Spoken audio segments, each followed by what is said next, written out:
Bon, donc on va démarrer sur le vif du sujet. On a les trois intervenants que vous avez, à mon avis, tous repérés dans l'invitation. On a, pour commencer, Marie-France qui est la personne ressource et repère dans le comité Free Assange, qui va expliquer la mobilisation et le contexte de la situation actuelle, qui va aussi nous dire quelles sont les prochaines mobilisations, parce que là on fait l'activité, la conférence débat dans le cadre d'attaque. Le comité Free Assange fait beaucoup plus de choses, en fait très régulièrement, en fait hebdomadairement et plus. Donc ça, Marie-France va vous l'expliquer en détail, pour que, si vous avez envie, vous pouvez venir vous joindre aux mobilisations. Ensuite, ce sera Lode van Oost, journaliste de Wereld Morgen, qui va se prêter à l'exercice en français. Super, merci. Et qui va avoir le regard journaliste, qui est quand même un des points clés. Donc ça, je pense que ça sera dit par plusieurs des intervenants. On fait la mobilisation par rapport à Assange, non pas en tant que lanceur d'alerte, mais en tant que journaliste et éditeur. Parce que le cadre est différent. Donc si on met le focus sur l'aspect lanceur d'alerte, on le déforce très très fort dans sa défense personnelle. Mais ça vous sera expliqué plus loin. Et puis Olivier Stein, avocat au Progress Lawyer Network. J'ai déjà mangé un de tes points. En disant ça, j'ai déjà mangé un des points. Mais je ne l'ai pas fait en long. Hein. Je te laisserai le faire en très long. Donc on va commencer par Marie-France. C'est sa mobilisation et puis le contenu. Et les autres viennent après, moi je commence. Je pense que les autres. Bien. Okay, je pense que les autres viendront après. Alors du coup, on peut laisser ça pendant que je parle, parce que je ne l'aurai pas dans les yeux, c'est bien. Bon, d'abord, évidemment, je voudrais remercier les organisateurs d'avoir pensé à organiser une conférence débat sur Assange et surtout d'avoir invité le comité Free Assange Belgium. Parce qu'on pouvait se dire que pour une conférence, on allait inviter justement des personnes qui sont des spécialistes ou des journalistes, des juristes. Et le comité Free Assange n'est pas constitué du tout de spécialistes ou de journalistes. C'est un comité qui est constitué de citoyens lambda, je vais dire, de gens qui évidemment sont conscients et font partie de ce comité parce qu'ils ont envie de défendre non seulement Julian Assange, mais aussi leur droit à l'information, le droit d'être informé et la liberté de la presse. Alors ça, c'est un point qui est extrêmement important parce que dans le comité, nous pensons que en tant que citoyens, nous devons être bien informés. Bien informés, ce n'est pas avoir simplement, qu'on nous dise simplement un certain nombre de choses et qu'on nous prenne pour des pions, que nous devions penser un certain nombre de choses. On est tout à fait en dehors de ce que Noam Chomsky appelait la fabrique du consentement. Nous, on n'est pas pour une propagande, on est pour une presse libre qui nous informe, dans le sens où Julian Assange veut que l'on imagine le journaliste, c'est-à-dire non seulement quelqu'un qui donne son avis, mais qui donne ses sources de façon à ce que les lecteurs puissent reconstituer, réfléchir à partir de ce qu'il leur est donné, pour pouvoir devenir des acteurs dans la société, pour pouvoir agir, comprendre la société dans laquelle ils vivent et ne pas être simplement des observateurs ou des pions manipulés. Alors ça, c'est une première chose qui est importante. La deuxième chose que je voulais dire, c'est que le titre aussi est inspirant parce que, effectivement, la détention d'Assange, c'est une attaque contre la démocratie, puisque c'est une attaque contre la liberté de la presse et le droit d'être informé, puisque si Assange tombait, un peu vite dit, mais enfin, beaucoup d'autres journalistes tomberaient, et aussi par rapport à la justice, qui n'est pas du tout respectée dans son cas. Et c'est un peu pour ça que l'action du 11 octobre que nous allons mener va encercler le palais de justice pour essayer de marquer que nous avons encore confiance en une justice qui serait indépendante des pouvoirs législatifs et exécutifs et qui pourrait décider et protéger les citoyens comme normalement c'est son rôle. Donc voilà, je vais peut-être commencer par là, vous donner quelques informations sur les activités qui vont avoir lieu. Et puis, je vais vous présenter le comité, comment il est né et comment il s'est développé. Donc, la prochaine activité, c'est le lundi 7 octobre devant l'ambassade de Grande-Bretagne parce que nous nous réunissons tous les lundis. Alors, je vous expliquerai pourquoi dans le cadre de l'explication de la constitution du comité. Et puis, il y aura aussi une projection de film organisée par le cinéma d'attaque à l'aventure le 10 octobre. Wikileaks, enquête sur un contre-pouvoir. Et il y aura le 11 octobre, alors là il faut être nombreux, parce qu'on imagine encercler le palais de justice. Alors on n'encerclera probablement pas complètement, mais si on pouvait déjà être devant toute la façade, faire une chaîne humaine devant toute la façade, ce serait déjà un beau succès. Et je vous signale que ce jour-là, il y a Christophe Marchand, qui est avocat de Julian Assange en Belgique.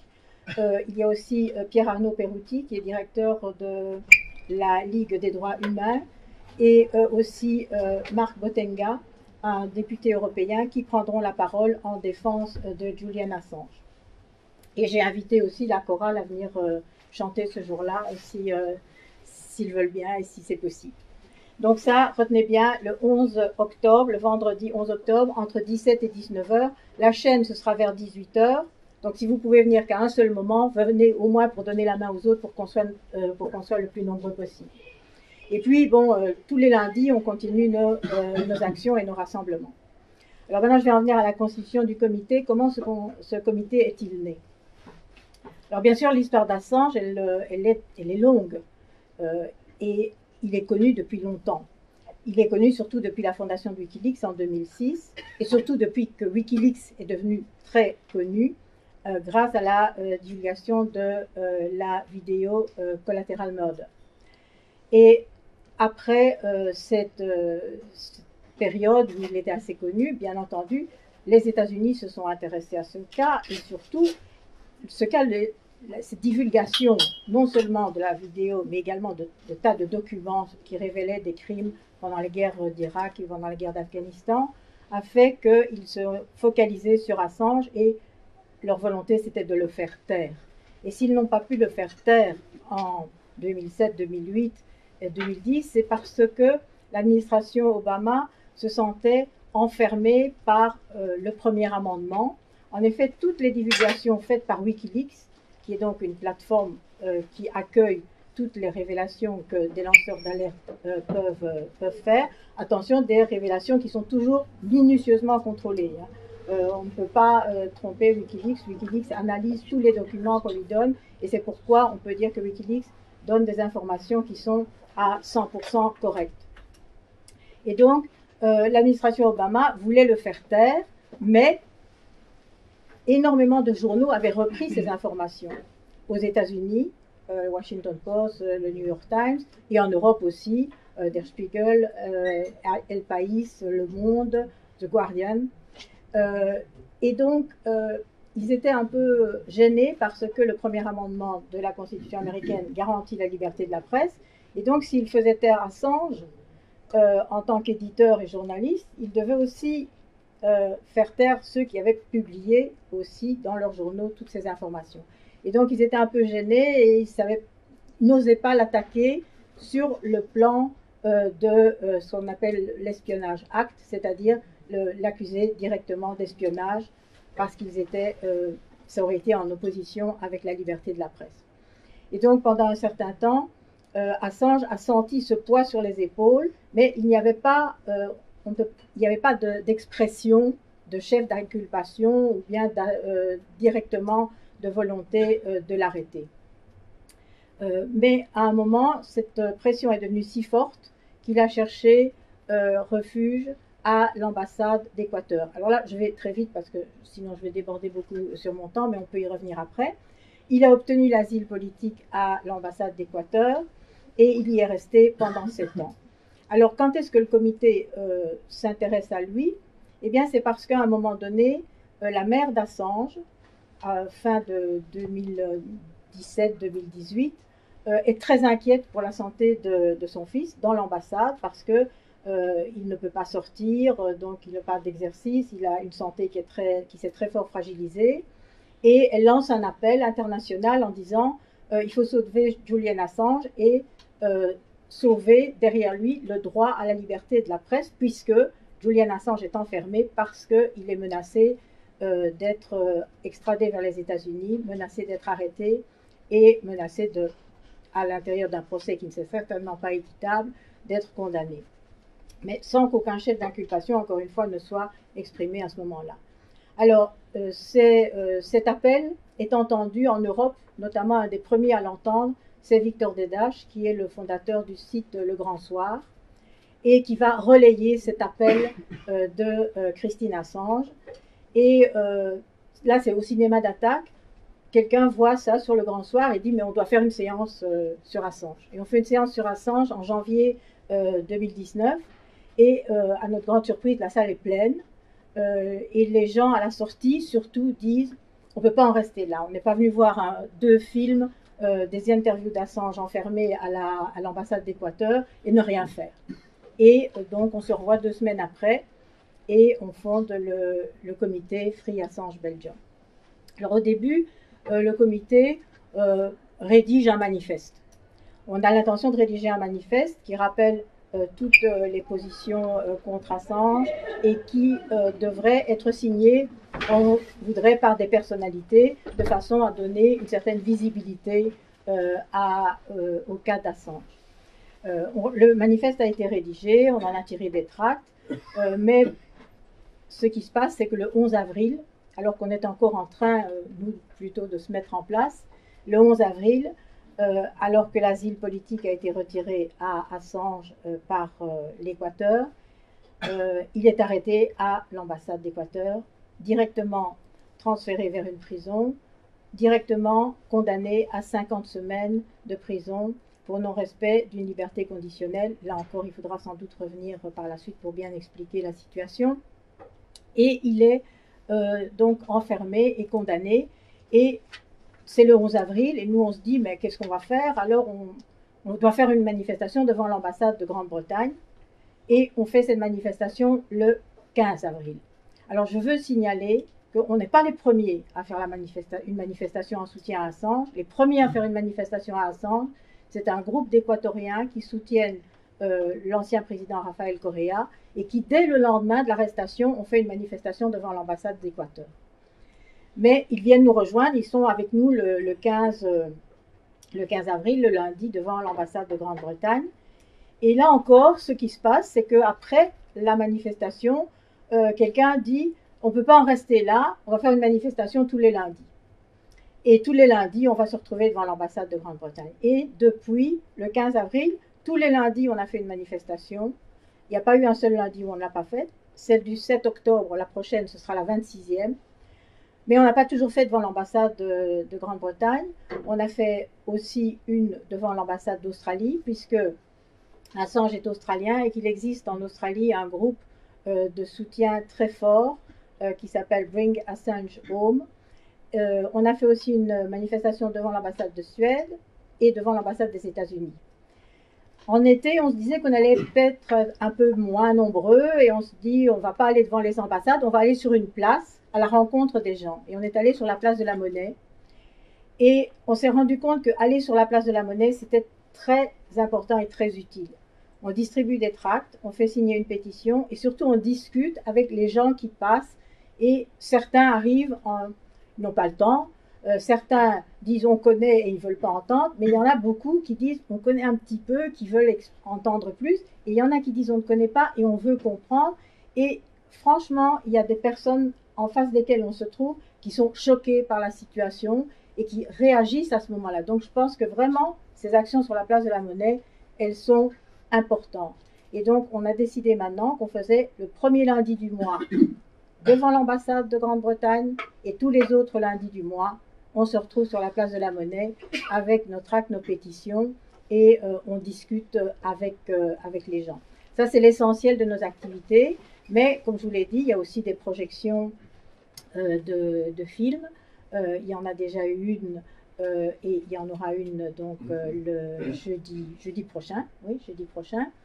Et puis, il y a évidemment aussi des rencontres entre nous. Il y a même des repas qu'on organise pour pouvoir discuter, non seulement entre nous, mais aussi avec des invités, avec des personnes qui ont envie de d'apprendre plus sur la situation. Alors, je pense que c'est en gros l'essentiel de ce que j'avais à dire.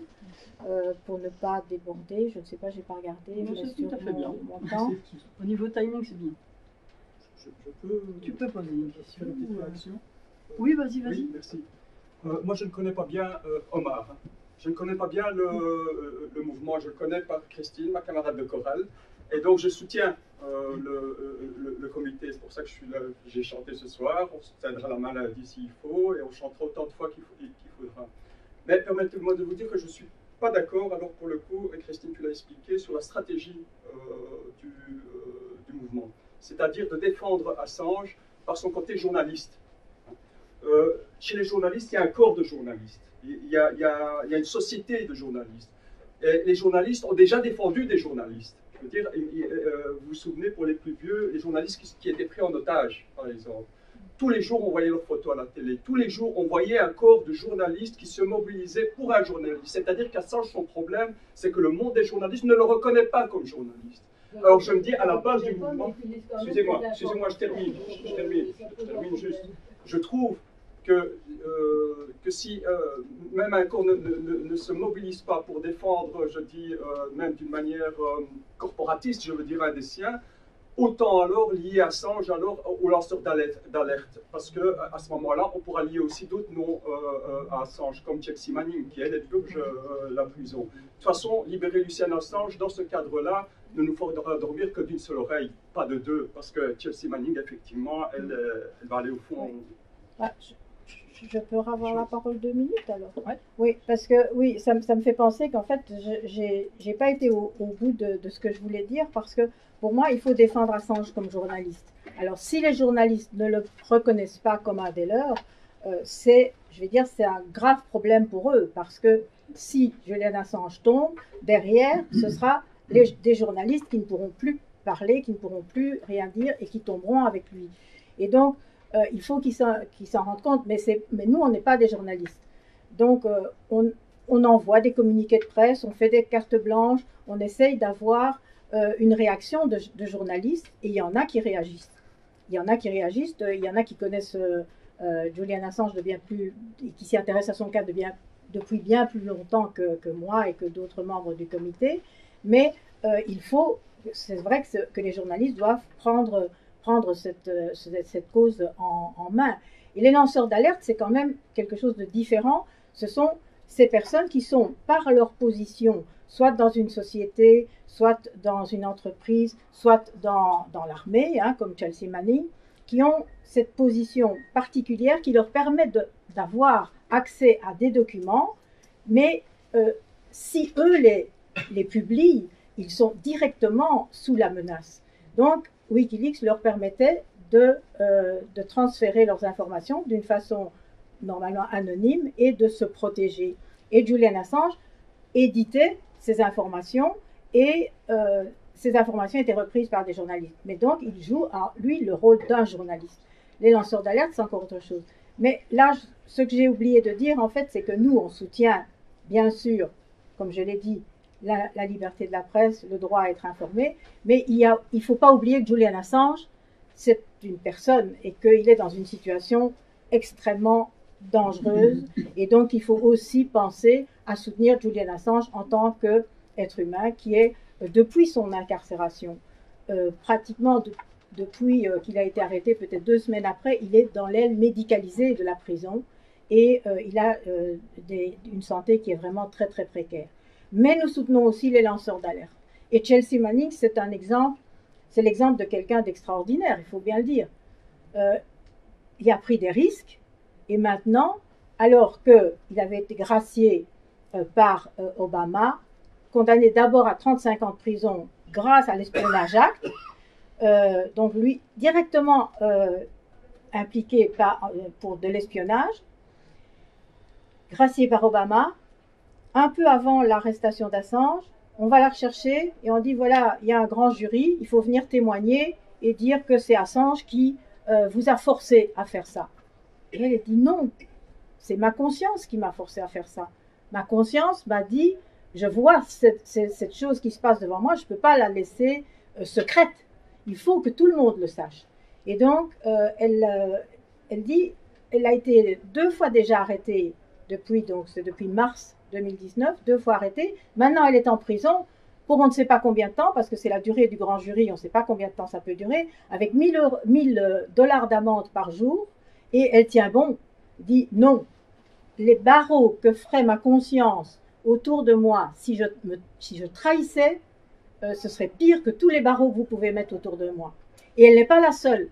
Maintenant, on est allé chercher Jérémy Hamon, qui est lui, il avait été condamné pour du hacking. Vraiment un hacker, il avait hacké des sites officiels des États-Unis, condamné à 10 ans de prison. Il a presque fini ses années de prison. On va le chercher dans sa prison, on l'amène au district de Virginie, c'est le tribunal de l'espionnage, entre guillemets. Hein. Et lui aussi, on veut l'obliger à témoigner contre Assange. Et il dit non. Donc ce sont des gens qui sont vraiment très... ils sont admirables, quoi. Pour moi, c'est vraiment... Non, alors, bien sûr, on soutient... De la part des journalistes, de la oui, mais par contre, voilà, il y a malheureusement, de la part des journalistes, il y a un moins grand engagement, ça c'est clair. On va peut-être relancer le débat après. Encore une intervention, on relancera le débat après les autres intervenants.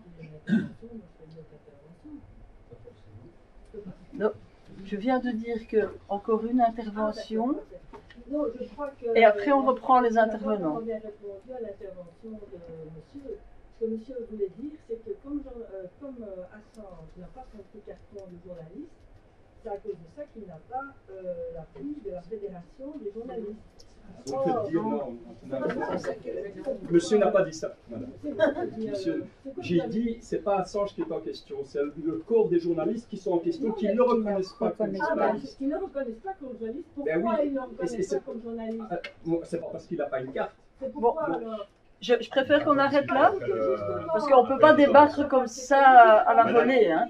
Admettons. Peut-être que justement Ne réponds pas maintenant, parce que mais l'autre qui est journaliste peut répondre bien mieux. Quoi. Tout à fait. Attendez. Donc, on ne va pas rentrer dans une polémique, et je vous propose comme règle du jeu quand on débat, c'est de demander la parole, et comme ça on peut faire tourner, parce que si on joue au ping-pong à deux, ça ne peut pas faire un débat. Et donc, en plus, nous avons notre second intervenant, effectivement, qui est journaliste, et qui n'est pas un journaliste poltron, et qui donc... poltron, mais... qui n'est pas un poltron, qui n'est pas un pleutre, qui donc prend position. Oui, bonsoir. J'avais bien préparé un discours cet après-midi, j'ai mis sur papier, et j'arrive ici et je constate que j'ai bien laissé mes notes sur mon vidéo, mais donc vous allez m'excuser si l'ordre logique de mon discours sera un peu confus. Mais ceci dit, je suis, comme vous l'avez dit, journaliste officiellement pensionné déjà une année, mais toujours actif, parce que il faut bien comprendre que journaliste n'est pas une profession, comment on dit, définie comme kinésithérapeute tout le monde peut s'appeler journaliste. Il y a seulement une distinction légale, c'est qu'on peut obtenir ici en Belgique, au ministère des Affaires intérieures, une attestation de journaliste professionnel qui vous donne accès au Parlement européen, sans devoir vous expliquer qui êtes-vous. Ou par exemple, quand on vous arrête dans la rue, vous dites, je suis ici en tant que journaliste. Mais tout le monde, le terme journaliste n'est pas protégé du tout. Ceci dit, et c'est d'ailleurs comme ça dans la plupart des pays. Le site web pour lequel je travaille s'appelle The World Morgen, le monde demain, ou de demain, qui est un site progressiste, un des seuls, malheureusement. Mais quand même, on a quand même une atteinte on dirait, un public de 15 000 visitants par jour. C'est déjà quelque chose. Quand on parle, évidemment, d'information au public, en tant que journaliste, il faut être objectif sur les faits. Mais, on peut être journaliste et bien prendre position en même temps. Il n'y a pas de contradiction. La seule chose qu'il faut que le public qui lit votre article, qui regarde votre documentaire, doit savoir que vous regardez, que vous faites une analyse, dans mon cas, dans notre cas, dans notre collectif, de gauche, de là. De Wereld Morgen a été fondé il y a 10 ans. Pourquoi? Pour donner de nouveau une voix à la lutte sociale en Flandre, en Belgique et au monde entier. Et donc, nous, on n'a pas du tout honte de dire qu'on a, entre autres, qu'on reçoit des fonds, entre autres des syndicats. Mais quand les journalistes classiques nous disent « Ah, mais alors vous êtes dépendant, vous n'êtes pas objectif, vous n'êtes pas… » Moi, je leur réponds toujours « Mais alors vous êtes dépendant de votre pub, de voiture, de shampoo, de tout. » Ah non, non, non, nous, on a un statut indépendant. Ah, ok, c'est le même cas. Mais il y a une grande différence, c'est que nous, on n'a pas cherché des gens, des organisations qui veulent nous financer comme ça. On a juste très consciemment allé chez les organisations tiers-mondistes, culturelles en Flandre pour dire ça c'est notre projet, est-ce que vous voulez le supporter? On a aussi des donations, on a aussi toujours une petite subside de la région flamande pour de nouvelles initiatives de médias qui, grâce au nouveau gouvernement flamand, sera fini. Merci beaucoup. Mais, comme badge d'honneur, on dit ça comme ça? Oui. Comme un badge d'honneur, je peux vous dire que nos articles, nos reportages, durant les 5 dernières années de ce gouvernement en Flandre, ont déjà été le sujet de 5 interventions au Parlement flamand pour, entre autres, dénoncer, c'était des NVA évidemment, pour dénoncer le fait que ceci n'est pas une initiative journalistique. Mais enfin, c'est ce que nous, on considère, le jour que la MVA ou le bloc nous félicite, je veux dire, j'ai fait un mauvais boulot, c'est clair. Ceci dit, c'est moi qui, dans notre collectif, on est 6, seulement 6, qui s'est toujours occupé et suivi toutes ces affaires des dénonciateurs, de lanceurs d'alerte. Je trouve le terme en français un peu direct dans le sens que en anglais on dit whistleblower, c'est siffleur de flûte. En néerlandais on dit klokkenluider, c'est la personne qui sonne, c'est ça, plus d'imaginer, c'est un peu, mais c'est le terme qui a été inventé par Assange, par Wikileaks. Tout d'abord, je dois vous avertir, Wikileaks c'est dans l'époque mais Wikipédia n'est pas du tout une source fiable pour vous informer sur Wikileaks. Il faut faire bien attention. Non, leaks ça veut dire fuite, une fuite. Il faut bien distinguer le caractère de certaines fuites. Par exemple, un agent du CIA qui fait une fuite pour des raisons politiques ou parce qu'un ministre veut, ça se passe. C'est pas du tout ça qu'il s'agit ici. Il s'agit non plus de quelqu'un qui découvre des secrets et les vend ou les donne à un pouvoir étranger. C'est quelqu'un, comme Wikileaks, c'est une organisation qui recherche des infos desquelles ils estiment que le public a le droit de les savoir. Surtout quand il s'agit d'infos qui impliquent le public, qui infringent sur leurs droits fondamentaux, etc. Et tout ça. Contrairement à ce que vous peut-être...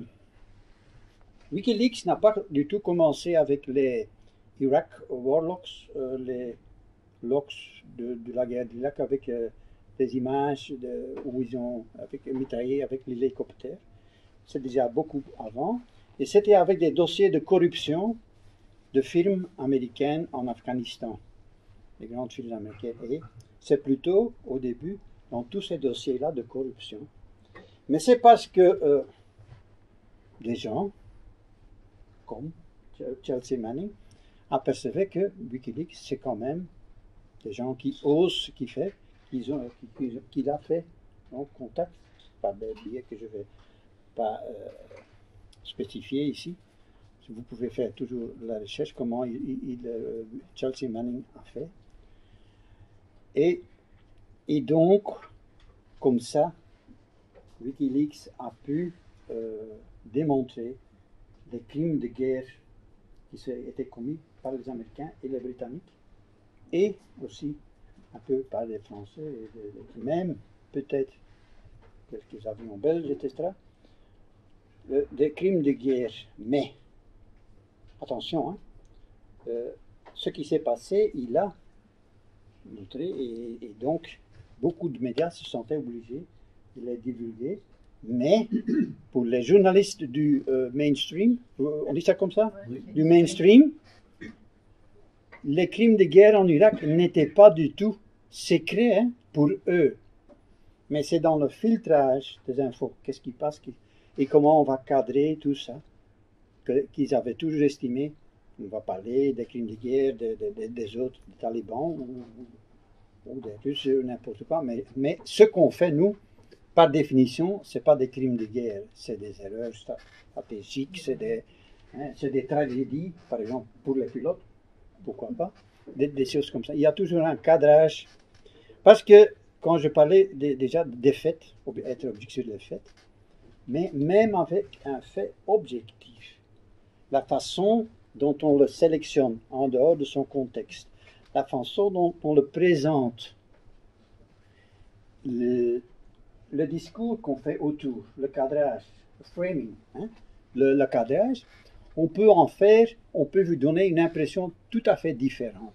Donc, par exemple, en Irak, est-ce que les médias avaient vraiment dit rien du tout sur les crimes de guerre qui se commettaient? Non, on pouvait les voir, mais les faits étaient là, mais ils n'étaient jamais définis et dénoncés comme crimes de guerre. Et c'est ça qui fait qu'il faut se poser la question, qu'est-ce un journaliste? Qu'est-ce un journaliste? Julian Assange, selon moi, est journaliste par excellence. Il y a un autre journaliste indépendant, britannique, non australien aussi, mais qui vit en Grande-Bretagne, John Pilger, P-I-L-J-E-R, qui est indépendant, qui dit, aujourd'hui, il existe une catégorie de journalistique qui s'appelle journalistique d'investigation. J'ai dit, mais c'est du bidon. Journalisme journalistique, ça c'est faire des investigations. Sinon, c'est pas du journalisme. Et dire qu'il y a une sorte de journalisme en dehors du journalisme journalistique ou journalisme en dehors du journalisme d'investigation, c'est faux. Ça n'existe. C'est pas correct. Ceci dit, moi je ne vais pas élaborer tout le trajectoire de Julian Assange, son tournée en Suède, qui a mentionné, trouvé en Grande-Bretagne, dans l'ambassade d'Équateur et tout ça, et maintenant en prison. Je présume que vous connaissez, on peut toujours un peu élaborer dessus. Mais ce que je vous peux, en tant que journaliste qui a lu beaucoup sur son affaire, c'est vous conseiller 2 livres sur lui. Un qui a été écrit par lui-même, c'est Wikileaks, When Google Met Wikileaks, qui existe en français aussi, quand Google rencontrait Wikileaks. C'est en 2011, Eric Schmidt, qui était le CEO de Google à cette époque-là, l'a rencontré pendant plusieurs jours, à l'époque où il était encore sous, comment on dit ça, sous liberté conditionnelle, à condition, dans un château en dehors de Londres, et qui après a fait des déclarations. J'ai parlé avec Assange, il a dit ça et ça, il a avoué qu'il est terroriste, etc., des mensonges. Et ce qu'il a fait, il avait, ce que Smith ne savait pas, il avait enregistré leur conversation entière et les a publiées dans ce petit livre. Et alors, pour vraiment connaître l'impact journalistique de Wikileaks des années passées, ce livre qui est très détaillé, qui n'existe malheureusement seulement en anglais, c'est The Wikileaks Files, Le Monde selon l'Empire. Ceci dit, quand on parle d'Empire, Julian Assange n'est pas un activiste politique, ni même ou un anti-impérialiste dans le sens classique du terme. C'est plutôt quelqu'un qui s'intéresse tout d'abord à cette nouvelle technologie de l'Internet et tout ça, et qui s'est engagé là-dedans pour promouvoir les bons aspects et pour dénoncer les dangers. Et malheureusement, l'histoire lui a donné tout à fait raison, parce que les dangers qu'il subit à cet instant-ci, il les a déjà dénoncés il y a plus de 13 ans, malheureusement. Il faut aussi ajouter ici la malhonnêteté énorme des grands médias qui, au début, et maintenant je parle surtout du Guardian et du New York Times, qui ont profité énormément des premières révélations d'Assange et de Wikileaks, et qui à un certain moment l'ont laissé tomber, si je peux dire comme ça, même plus, qui depuis lors le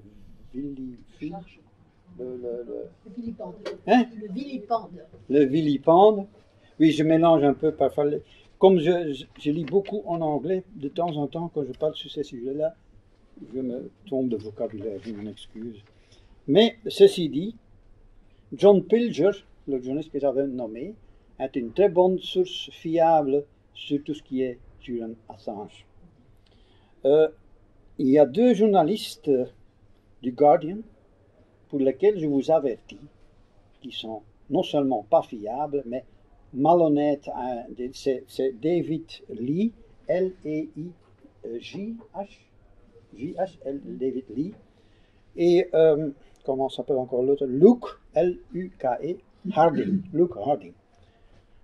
Et un autre type allemand, qui n'est moins connu, c'est Daniel Domscheit, trait d'union, Berg. Daniel Dom. Si jamais vous lisez quelque chose de ces personnes-là, qui se présentent comme des sources détachées, on dit ça comme ça, neutres, tout à fait, c'est tout à fait pas du tout le cas. Leur livre de Harding et Lee a été la source pour ce film avec David Cumberbatch, The Fifth Estate. Je ne connais pas le titre en français, The Fifth Estate, qui a sorti il y a 4 ans et qui heureusement a, comment on dit ça, c'était un flop énorme. Ça, c'est qui attend. Mais en tout cas, ce film-là aussi est malhonnête, tout à fait. Quand moi je dis en tant que journaliste malhonnête, il faut faire attention. Les vrais mensonges purs dans la journalistique, c'est très très rare. C'est très très rare. Ce qu'on fait, c'est encadrer, donner une impression. Prenez des petits détails, sortir des petits détails et les mettre ensemble comme quoi. C'est aussi une technique qui se fait souvent avec Assange, mais aussi dans les autres dossiers. C'est dans des articles d'analyse, présenter des opinions ou des analyses comme des faits. Comme des faits. Non en disant ceci double point est un fait que, non, mais dans la façon. Non. Maintenant, est-ce que ce processus est, pour beaucoup de journalistes, j'en connais beaucoup, surtout en Flandre, la plupart des journalistes se considèrent comme des gens très sérieux. Très sérieux. Mais comment ça se fait que, par exemple, sur Assange, il y a tellement une pensée de groupe, comment on dit ça, groupthink en orwellien. On dit ça orwellien? George Orwell. Hein? En un groupthink. C'est-à-dire que qui veut encore devenir journaliste dans ces médias d'aujourd'hui? Il y a déjà une sélection énorme. Alors, il y a la pression du groupe. C'est qu'un bon journaliste comprend après un peu de temps les limites du bon discours. Donc, et là-dedans, dans ce bon discours, on permet un débat de toutes. Mais souvent, si vous voyez un débat, vous dites, ben, il y a 4 personnes qui se disputent, mais il ne s'agit pas de 4 opinions. Il s'agit d'une même opinion où il y a des divisions stratégiques ou tactiques. C'est par exemple, sur l'Ukraine, on dit, oui, il faut bombarder, il faut intervenir militairement, non, il faut la diplomatie ou il faut la pression économique. Ok, mais ce n'est pas un débat d'envergure de la vraie problématique. La même chose se fait si rarement. On discute de Julian Assange. C'est le même discours. C'est le même discours. Il y a un débat entre 4-5 positions, mais en réalité, qui se trouve dans le schéma, qui se trouve ici quelque part. Maintenant, nous, en tant que de Wereldmorgen, on considère notre rôle un peu dans le même sens que Assange. Donc, il est assez évident qu'on le défend, nous. Moi, je dis toujours, parce qu'une des choses qu'on fait dans les débats, si on le mentionne, Julian Assange, c'est d'annoncer son caractère de personne privée. Il dit, oui, mais il est un peu, comment on dit ça, il est très têtu, c'est pas un team player, etc., etc. Moi, je dis, écoutez, que ce soit un ministre ou un autre journaliste, sa vie privée ou son caractère, ça n'a rien à voir. Ça n'a rien à voir. Il se peut qu'un ministre est une personne très agréable, même une personne pour aller boire un verre, mais qui a des pensées que vous n'êtes pas du tout d'accord, ça n'a rien à voir. Et dans l'autre sens aussi, il se peut que dans votre organisation, où vous avez les mêmes pensées, qu'il y en a des gens dedans que vous aimez moins. Et alors? Donc, les gens qui essayent de vous mener dans un tel débat, il faut toujours dire stop, je ne participe plus. Si ça va aller comme ça. Pour vous donner une idée de comment fonctionnent les médias et comment ça se voit en pratique vis-à-vis le cas d'Assange. Vous savez, Michael Parenti, c'est un philosophe, un politologue américain, un peu dans le même style, moins connu que Noam Chomsky, mais aussi assez fondé. Il a, dans son discours, il dit souvent, la plupart des journalistes dans le mainstream, c'est pas une façon très respectueuse, mais il le dit comme ça. C'est comme un chien, il y a une chaîne de 10 mètres. Mais si ce chien est content avec son cercle de 9 mètres, il ne va jamais se sentir enchaîné. Et c'est ça qui se passe dans le mainstream. On reste dans un discours qui ne dépasse pas certaines limites et on se sent bien confortable, on fait carrière et tout ça. Parce qu'il ne faut pas oublier, maintenant, on est venu au moment où les peu de journalistes, il y en a encore très peu, mais il y en a encore toujours un, par exemple, au Guardian, qui défend toujours Assange. Et comme par hasard, c'est pas lui qui va faire grande carrière. Parce que, et c'est pas dans le sens que vous avez dit ça, donc mais vous êtes un peu, vous n'êtes pas vous avez un mauvais caractère, enfin, tu comprends, ça ne se dit pas, des choses comme ça. Mais en tout cas, c'est ça qui se passe. Il faut pas, quand vous, moi je dis toujours, parce que je donne des discours en néerlandais, où je suis un peu plus fluide qu'ici, sur comment lire, regarder, écouter les médias. Il faut toujours traduire, je disais, certaines terminologies, certaines phrases. Par exemple, un ministre qui dit « on sait tout ce qu'il faut économiser ». Qui est « on » là-dedans, hein? Et ça veut dire économiser. Il faut toujours... Parce que dans les médias, et surtout quand il s'agit des choses comme Assange, on utilise des termes comme quoi tout le monde comprend ce qu'on veut dire avec ça. Oui, mais ce n'est pas le cas. En tout cas, je vais en finir, et s'il y a des questions, je suis là, ou mes collègues. En tout cas, ce qu'il faut bien se réaliser, que la lutte pour Assange sera très dure, mais pas impossible. C'est-à-dire au niveau européen.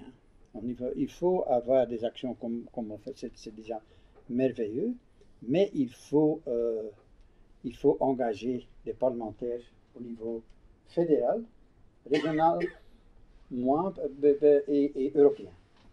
Il faut surtout les mettre dans une position, non, comment dirais-je, il faut les obliger de prendre position. Parce que la Grande-Bretagne va quitter fin de ce mois-ci ou un peu plus tard l'Union européenne. Entre-temps, il se peut que Labour, on ne sait pas, si jamais Jeremy Corbyn devient Premier ministre, on sera dans une autre situation. Mais il ne faut pas mettre toutes ces cartes là-dedans. Là-dedans. Il faut... Ceci est une lutte où il faut se préparer pour le pire, mais s'engager pour le meilleur. Je ne sais pas si je dis ça comme ça de la meilleure façon. Donc, et j'en termine comme ça, je pense que j'ai tout dit, oui. Donc, j'ai parlé de ces malhonnêtes, oui, ok, ça va. Donc, c'est un peu ça que je voulais dire sur Assange. Nous, en tant que site web, on continue, pour le moment, on est le seul, même MO, qui est aussi un site web assez progressiste, et Apache.be, non, ils ont pris position dans ce sens, ils n'en disent rien du tout. Parce que c'est leur choix. Nous, on est les seuls à toujours défendre à part entière Assange dans sa position de journaliste. C'est-à-dire, il faut non seulement argumenter que Assange est bien journaliste, il faut aussi argumenter que Wikileaks est bien un médium, on dit ça en singulier, des médias, enfin, un média, on dit média, c'est pluriel, média, non? C'est très correct de dire médium, mais on ne sait pas. Ah oui, c'est ça. Ok, un média, et que tout ce qu'il a fait a bien été sans intérêt personnel, sans comment dirais-je, d'arrière-plan idéologique, il a dit, voilà, pour l'opinion publique. Et c'est ça qui enrage surtout les médias mainstream. Parce que, en publiant les crimes de guerre en Irak, il a mis tous les journalistes en position de comment dirais-je, de honte, parce qu'ils n'ont pas. Parce que, en réalité, ce qu'Assange leur dit, ce qu'ils n'apprécient pas, c'est de dire, c'est vous qui ne faites pas votre travail. Merci.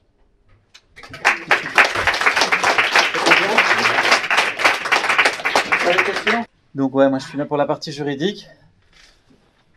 Ça m'ennuie un peu parce que, en fait, oui c'est ça. Il faut que je pose tout de suite les limites si je commence à vous énoncer les séries de critères qui font qu'en droit on est censé pouvoir s'exprimer ou non. Je vais tomber dans un piège, je pense, qui consiste à priver les gens finalement de la capacité à juger eux-mêmes de ce qui est légitime ou de ce qui l'est pas. Je pense que c'est une tendance générale du droit d'essayer de priver les gens de leur capacité à avoir un jugement moral eux-mêmes ou de posséder leur propre colère. Je ne veux pas tomber dans ce panneau-là. Je dirais que, en fait, chaque fois que le droit s'est posé la question de la désobéissance, c'était la désobéissance au droit lui-même. Chaque fois qu'il a été obligé de l'admettre, la désobéissance, ça a été pour mieux l'encadrer, mieux la restreindre. C'est-à-dire qu'en fait, on l'accepte, on la rend possible théoriquement parce qu'elle est là, parce que c'est un donné. Mais en fait, on ne la souhaite pas. On ne la souhaite pas même quand elle vient corriger les limites de l'État qui se dit de droit, qui est plus ou moins démocratique. On n'est jamais tout à fait démocratique. On l'est difficilement, absolument pas, parce qu'il y a toujours des formes de résistance, mais donc il y a un degré de démocratie qui est plus ou moins grand. En tout cas, on a généralement la Cour européenne des droits de l'homme, les différents intervenants qui vont quelque part justifier le principe d'une forme de désobéissance, d'une forme d'expression, mais finalement pour en verrouiller l'usage, en plaçant des critères tellement stricts que finalement peu de gens ou personne ne se trouvera dans cette situation.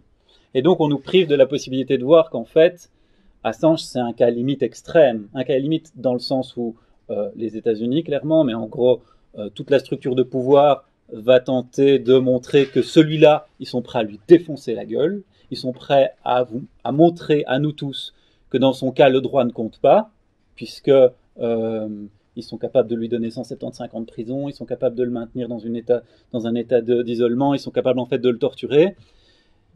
Et donc, ils font cela, mais nous, on devrait être en train de regarder chacun des critères du droit pour voir si c'est bien OK ce qu'il fait. On devrait laisser à des juges la légitimité de décider ce qu'il en est, comme un juge récent anglais qui manifestement avait des opinions politiques très tranchées, ou même des journalistes qui finalement, effectivement, font plutôt du journalisme de connivence et se retrouvent du coup face à l'évidence que eux n'ont pas fait correctement leur travail. Il y a Julian Bracco, l'avocat français d'Assange, qui a écrit L'indomptable Julian Assange. C'est sans doute moins complet que les livres, mais en moins en 3 pages. Là, par contre, vous avez déjà aussi bien la situation concrète juridique qu'aussi les médisances des médias à son égard. Donc, puisque j'y suis, que je suis là pour faire le droit, je vais quand même faire le droit. Hein. Donc, qu'est-ce que dit la Cour européenne des droits de l'homme sur ces différentes questions ?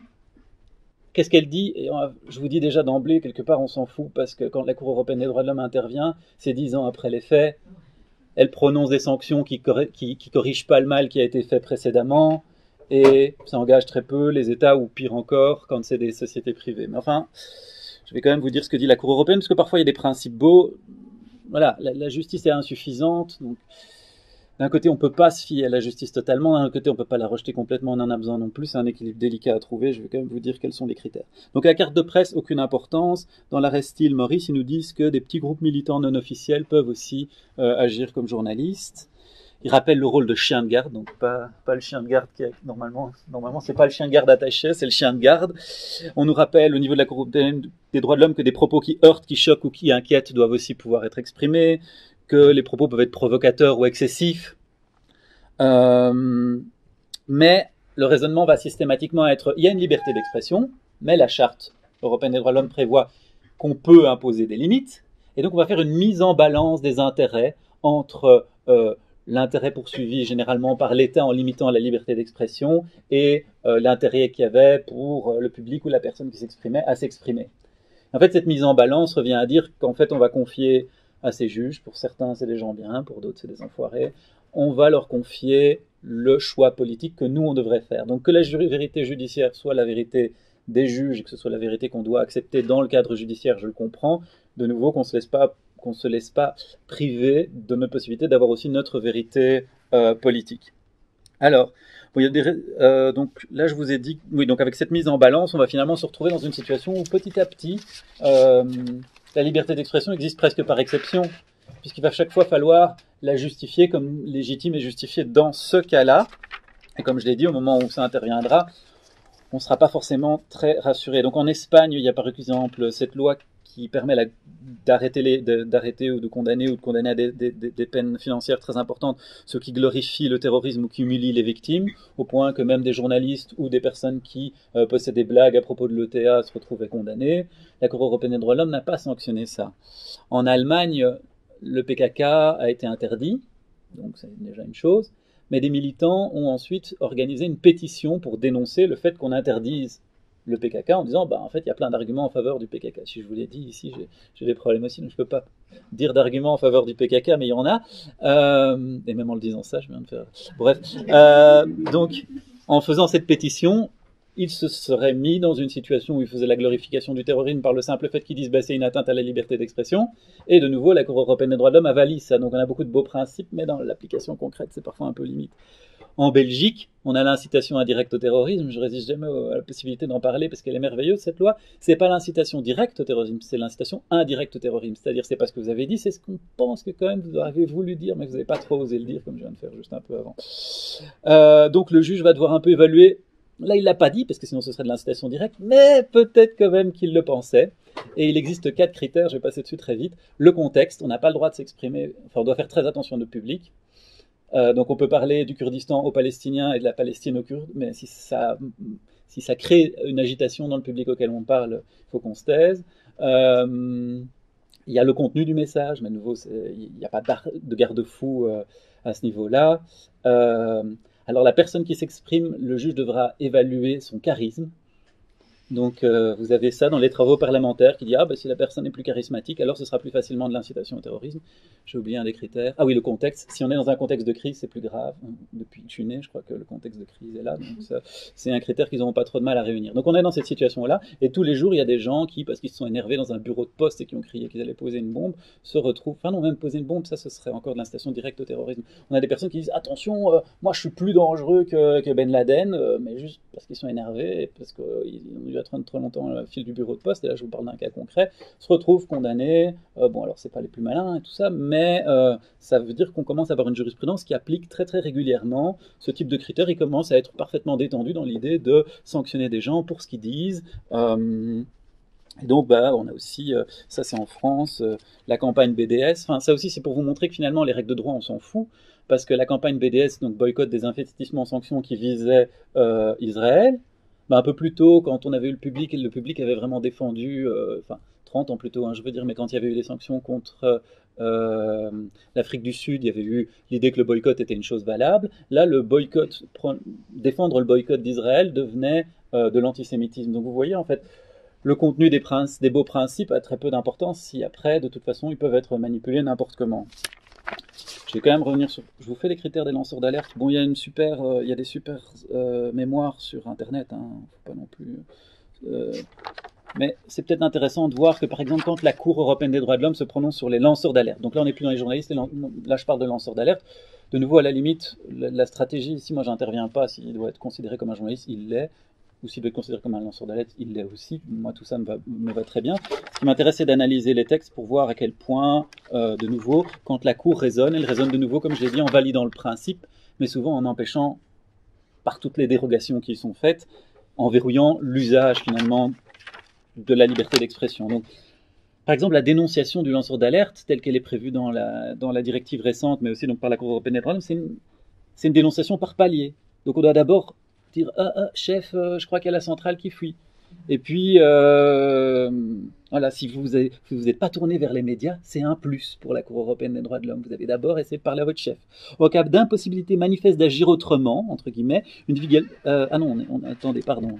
Là, c'était d'abord le supérieur hiérarchique. Puis, en l'absence de réaction appropriée, vous pouvez aller parler aux autorités publiques. Mais de nouveau, on parle de se tourner vers le procureur et ainsi de suite. Et c'est seulement en cas d'impossibilité manifeste d'agir autrement qu'une divulgation publique par le biais des médias peut se concevoir. La personne doit faire preuve de prudence dans le choix du média auquel elle s'adresse. Je crois qu'il ne pourra pas venir chez vous. Et alors, c'est une solution à n'envisager qu'en dernier ressort. Et alors là, on se retrouve avec, par exemple, Bachelier contre France. L'employé d'une société d'électricité avait informé ses supérieurs du mauvais état des réseaux électriques. Après, il a parlé à la presse, mais il s'était pas adressé d'abord à sa direction avant de dénoncer la situation au préfet. Donc là, lui, non, c'était pas sa liberté d'expression.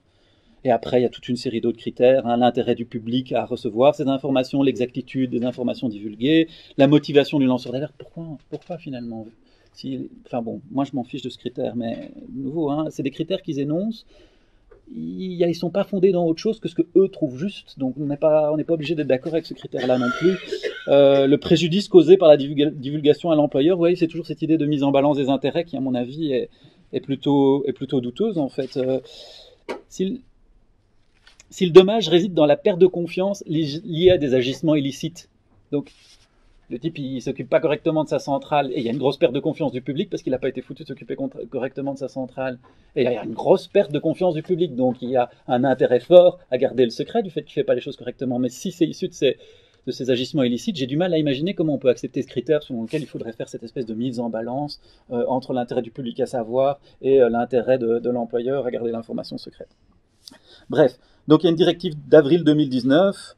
Enfin, nous avons un texte qui protège les lanceurs d'alerte, oui, qui les institutionnalise aussi, qui les instrumentalise presque pour en faire des instruments du système. Et je ne dis pas que c'est mauvais, il le fallait peut-être, mais nous, on doit quand même se dire qu'on voit de plus en plus de lois qui encadre d'un côté, et c'est positif quelque part, ça dit quand est-ce qu'on peut s'exprimer, et en même temps toute une série de lois ou de textes qui viennent dire quand est-ce qu'on ne peut pas s'exprimer, et même quand on élargit un peu le champ de ce qu'on peut dire, on est quand même dans un champ où on juridicise la liberté d'expression et c'est globalement dangereux. Donc quand même ce texte, cette directive d'avril 2019 après une directive précédente sur le secret des affaires, c'est quand même une victoire parce que ça ouvre un espace, mais ça ouvre un espace dans un espace saturé, saturé par le droit qui vient vous dire ce que vous pouvez faire, quand il faut faire attention ou pas, et qui vous lance des tonnes de procédures au visage si vous commencez à tenter quelque chose. Donc franchement, la directive d'avril 2019, elle est très large. Il y avait Philippe Lamberts qui s'était battu pour l'obtenir. Je crois qu'elle est bien, mais elle reprend l'idée de dénonciation par palier, elle reprend une analyse de la bonne foi de la personne qui s'exprime, qui est un peu douteuse. Alors, en Belgique, on a les fonctionnaires qui sont censés dénoncer des situations illégales. On a des trucs pour protéger les secteurs financiers, mais alors il faut dénoncer seulement à l'autorité de régulation des marchés. Enfin, on a des petites lois comme ça par lesquelles la Belgique se dit en avance. Je ne vais pas vous renvoyer à chacune de ces lois, je peux vous en parler si vous voulez en question, mais en fait c'est surtout du vent. C'est très peu de choses en fait. C'est en tout cas rien qui permet au public d'être informé. C'est toujours cette attitude très paternaliste qui consiste à dire « vous inquiétez pas, on règle ça en interne pour vous ». Et cette idée que, a priori, le public a besoin de savoir ne compte pas finalement. Cette idée que « oh, la centrale a fouillé, mais vous inquiétez pas, on a réglé le problème, donc vous n'avez pas besoin de le savoir », et bien finalement, ça nuit au débat public global et au besoin de comprendre globalement dans quel monde on se trouve. Donc il y a une loi du 8 mai 2019, je voulais revenir dessus parce qu'ils s'extasient en disant qu'ils ont élargi, alors que renseignez-vous si ça vous intéresse, elle est minable, c'est juste de nouveau, ça élargit un peu quand est-ce que les fonctionnaires peuvent s'exprimer, ça donne la possibilité aux policiers de parler, ce qui n'était pas vraiment le cas avant, c'est un peu mieux, mais c'est rien de très solide. Ensuite, ça il faut que j'en parle aussi, c'est la loi menaçante portée par Didier Reynders. On comprend qu'il veut faire taire les gens, vu qu'en ce moment il y a un lanceur d'alerte qui balance à son sujet. Donc en plus de très secret et confidentiel, on rajoute la mention restreint, et surtout, c'est surtout l'article 22, la possibilité que les personnes qui ne sont pas titulaires d'une habilitation de sécurité et qui utilisent des informations classifiées, donc ces personnes sont passibles d'un emprisonnement d'1 mois à 3 ans et d'une amende de 100 € à 5 000 €, à mon avis. C'est surtout après la procédure civile où on va leur réclamer des montants beaucoup plus importants, dont il faut se méfier. Et donc en fait, là on est surtout face à des entreprises privées, et qui vont en fait définir dans beaucoup de cas, ou non, on va surtout souvent dans le cas du public, même si c'est avec des collaborations plus privées souvent, mais donc on va être dans le cas d'institutions qui vont quand même elles-mêmes décider quand c'est confidentiel, très secret, et ainsi de suite. Et donc le type qui a mal agi, la première chose qu'il va faire, c'est sur les documents qui pourraient le mettre en difficulté, c'est de mentionner que c'est très secret, donc très confidentiel, et ainsi de suite. Et donc, finalement, il peut y avoir un gros problème avec ce texte. Je suis presque au bout. L'asile. Je me suis dit que je devais aussi parler de l'asile en tant que c'est aussi une manière de protéger les gens, et c'est finalement, ça ouvre un espace finalement encore bien plus grand que toutes ces lois prétendument protectrices, et c'est l'asile qu'on pourrait espérer offrir à Assange. C'est ça qui avait été demandé à la France, et la France aussi. Est-ce que je vais aller dans le détail du droit d'asile? Non, à l'évidence, ici, Assange risque des persécutions. Il a agi en faveur de l'intérêt public, il a fait usage de sa liberté d'expression, et pour ça, il se retrouve confronté à des sanctions disproportionnées. Donc, le texte de la Convention de Genève parle de sanctions disproportionnées, je crois qu'on y est quand on parle de 175 ans de prison. Clairement, il y a une volonté de le mettre à terre et de le défoncer. Je pense que quand on parle aussi de torture le concernant déjà à l'heure actuelle, je pense qu'on peut dire que c'est quelqu'un qui devrait se retrouver dans une situation où l'asile devrait lui être accordé. Mais donc, l'argument de tous les lâches un peu partout et tous les complices en fait de ce système globalement, c'est de dire dans tous les États un peu partout, non, parce qu'il faut qu'ils demandent sur notre territoire. Ce qui est vrai, mais une exception peut être faite, et c'est une exception qui est faite à leur discrétion. Donc en gros, il serait possible pour la France, la Belgique ou ceux qui le voudraient d'accorder l'asile, et c'est un choix politique de ne pas le faire. Et je pense que c'est un choix politique qui nous montre, en fait, je pense que c'est le choix politique qui fait tomber tous les masques.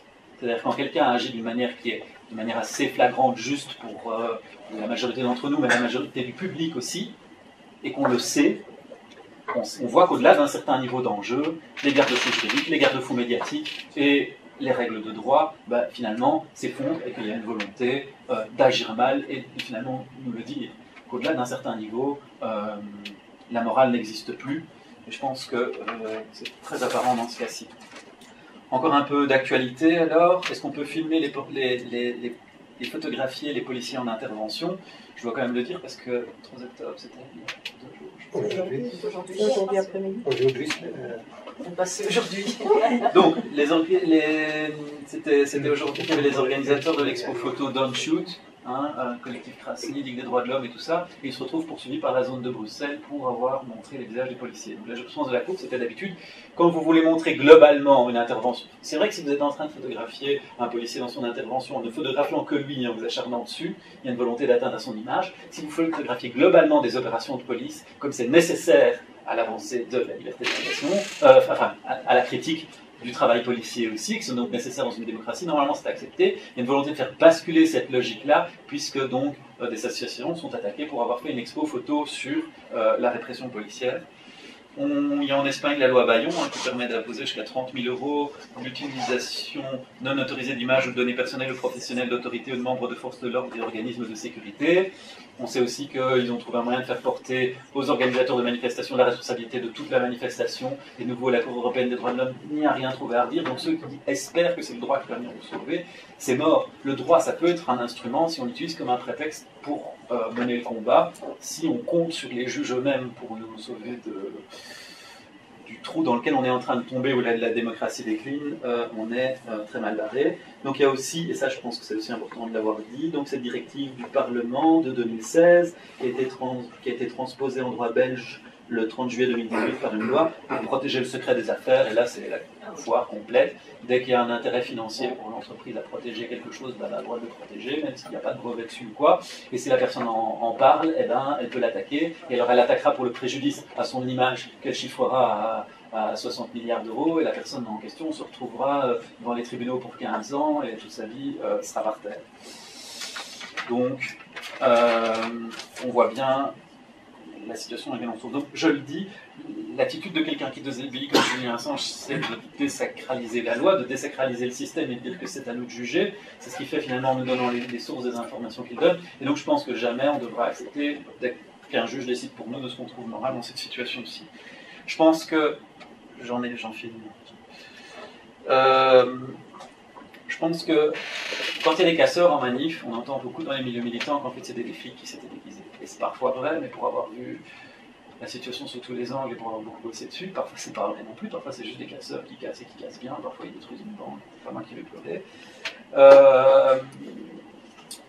Quand il y a le 11 septembre, on nous dit aussi, mais non, en fait c'est les États-Unis qui l'ont organisé. En fait, chaque fois que les pouvoirs constitués tremblent pour des bonnes ou des mauvaises raisons, évidemment, il faut que les avions dans les tours, c'était pas une bonne idée, mais chaque fois que, d'une manière ou d'une autre, on voit que le pouvoir total du système est remis en cause, qui tremble d'une manière ou d'une autre pour une raison quelconque, finalement, on n'arrive même pas à croire que ce soit possible, et on doit s'entretenir dans l'idée que, mais non, en fait, c'est eux-mêmes qui organisent leur propre destruction. Donc il y a une incapacité à penser le fait qu'on puisse de temps en temps ébranler le système. Et la force de Julien Assange, c'est que là, c'est un ébranlement du système incontestable, violent, efficace, et qui sera jugé légitime par l'immense majorité des gens. Donc, il est nécessaire de, comme je l'ai déjà dit, lui casser la figure. Il y a justement sur le site du Grand Soir, Kathleen Johnstone qui raconte, elle dit, mais voilà, en fait, l'article s'appelle « Le procès du Julien Assange est infiniment plus grand qu'Assange lui-même ». Je vous le conseille vraiment, en plus c'est très touchant. Elle dit « Je suis amoureux, si vous me donnez des infos comme celles que Julien Assange avait, ne me les donnez pas à moi, je ne les diffuserai pas. Ça a été suffisamment efficace pour que même moi qui suis militante en faveur de Julien Assange, je n'oserais pas, parce que je ne suis pas prêt à passer tout le restant de ma vie en prison, à subir des tortures et l'isolement. » Et finalement, elle a raison, c'est plus grand qu'Assange lui-même, et c'est pas pour rien qu'on parle. Je pense que les États-Unis le voulaient et que l'ensemble du système, enfin je dis les États-Unis mais je m'en fous, c'est l'ensemble du système l'a voulu, puisqu'ils se trouvaient des juges anglais pour collaborer parfaitement aussi à ce système. On l'affaiblit par l'isolement, on le torture psychologiquement, et comme j'ai dit, nous, c'est notre devoir de le dénoncer, de dire regardez, le droit ici, en fait, il n'existe plus passé un certain niveau d'enjeu. C'est ce qu'ils veulent nous montrer aussi, c'est que le droit, passé un certain niveau d'enjeu, n'existe plus pour imposer la peur. Et donc, l'échappatoire devrait être les journalistes, et ça j'en termine par là, mais en Belgique on est censé... C'est très libre la presse, je crois que c'est parce qu'ils ne doivent pas tirer plus loin de 10 mètres, parce que d'un autre côté... Non, c'est pas l'image que je voulais vous... Non, mais moi je le dis... La plupart des journalistes sont très contents avec le 7 voilà, 9 mètres.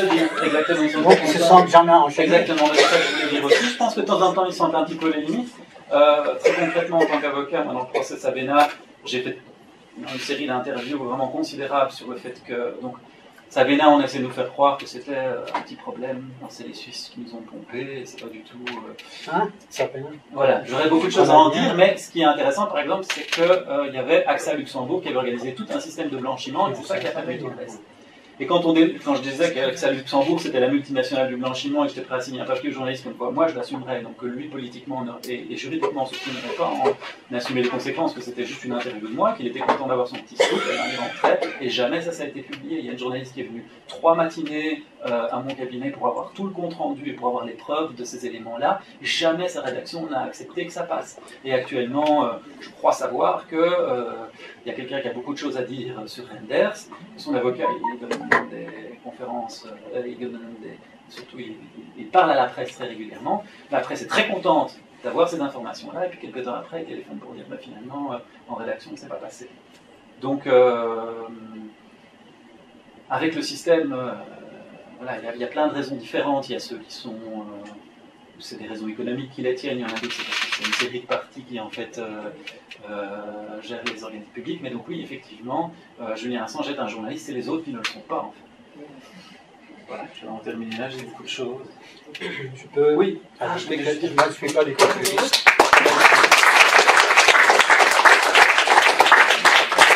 Je ne suis pas du tout juriste, mais je sais quand même que dans tout système d'état de droit, il y a un principe qui dit qu'un citoyen peut violer une loi s'il prend sa défense, qu'il respecte une autre loi à plus haut niveau.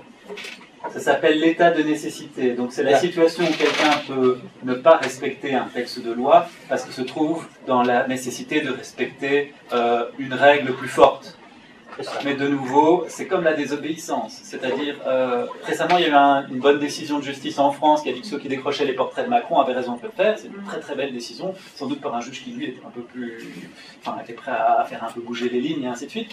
Mais ça reste... quand on parle d'état de nécessité, de nouveau, en tant que juriste, ça va déclencher chez nous, chez aussi les juges qui vont ensuite analyser nos textes, ça va déclencher une analyse qui va se faire au travers de toute une série de critères extrêmement restrictifs. Est-ce que vous avez épuisé toutes les autres options d'abord? Qu'est-ce que ça veut dire toutes les autres options?